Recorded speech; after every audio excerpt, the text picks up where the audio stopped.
MMS के बाद हमला, हमले के बाद ब्लैकमेल, ब्लैकमेल के बाद दो कत्ल, तमाम सबूत सामने हैं, लेकिन हर एक सबूत की कड़ियों को जोड़कर कातिल तक पहुंच पाना पुलिस के लिए मुश्किल का सबब बन चुका है। आखिर पुलिस की तहकीकात में कौन है शक के दायरे में, आइए जरा ये भी देख लेते हैं। एड्रेस दे दिया मेरे घर का। हमने तेरे घर का एड्रेस दिया कभी किसी को? मैंने दिया किसी को? झूठ ना बोल, मैंने घर का एड्रेस ना सुन तो घर का एड्रेस दिया तूने इसका? झूठ की बोले, घर का एड्रेस नहीं दिया तूने। पंचकूला में अंजाम दी गई एक शर्मनाक करतूत, जहां एक लड़की का एमएमएस तैयार किया गया। हम आपको बता दें कि एमएमएस तैयार करने वाली या फिर सरेआम इस शर्मनाक करतूत को अंजाम देने वाली कोई और नहीं बल्कि यही आंचल जिंदल है। जी हां, वही आंचल जिंदल जिसने उस वक्त बेशर्मी की तमाम हदें कर दी थी पार, और आज अपनी बहन की हत्या के बाद दे रही है बयान।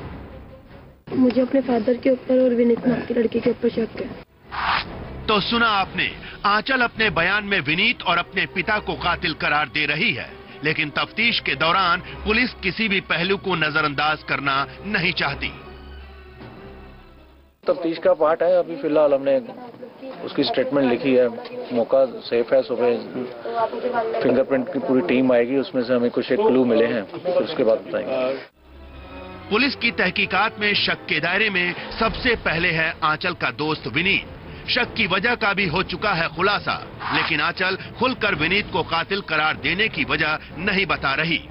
जाहिर है कुछ तो है जिसे आंचल भी छिपाना चाहती है, लेकिन अपने पिता को कातिल करार देने में आंचल ने जो वजह बताई उस पर भी पूरी तरह से यकीन करना मुश्किल है, क्योंकि मौके से कंडोम बरामद होना भी कई सवाल खड़े कर रहा है। क्योंकि अगर हत्यारों की मंशा बलात्कार करने की होती तो वो कंडोम लेकर शायद नहीं आते। फिर कौन है कातिल? कहीं वो लड़की तो नहीं जिसका चीरहरण आंचल ने अपनी चुड़ैल चौकड़ी के साथ मिलकर किया था। P7 को मिली खबर के मुताबिक पुलिस दोहरे हत्याकांड के इस मामले में उस लड़की की भी तलाश कर रही है। इतना ही नहीं, जरा गौर से सुनिए, एमएमएस कांड के पीछे जिस शख्स का नाम लिया जा रहा है। किसने? तो संजय के पास चल, तू संजय के पास चल। संजय के पास चल, संजय के पास। आखिर कौन है वो जिसकी वजह से आंचल अपनी सहेलियों के साथ बेशर्मी की तमाम हदें कर गई थी पार? और फिर सबसे बड़ा सवाल ये कि आखिर हत्या के 3 दिन पहले से आंचल अचानक कहां गुम हो गई थी? कहीं हत्या के पीछे खुद आंचल तो नहीं? बेशक ना हो, लेकिन इस पूरी कहानी में अपनी मां और बहन की हत्या के लिए आंचल जिम्मेदार जरूर है। विशाल गुलाटी के साथ मुकेश राजपूत, P7 न्यूज, मोहाली।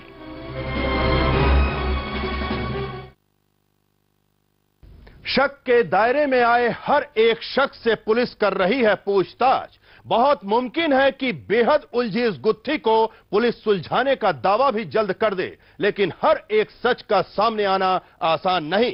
हमारी खास पेशकश में आज के लिए बस इतना ही। कल फिर होगी मुलाकात गुनाहगारों की चंद फहरिस्त के साथ। तब तक के लिए नमस्कार।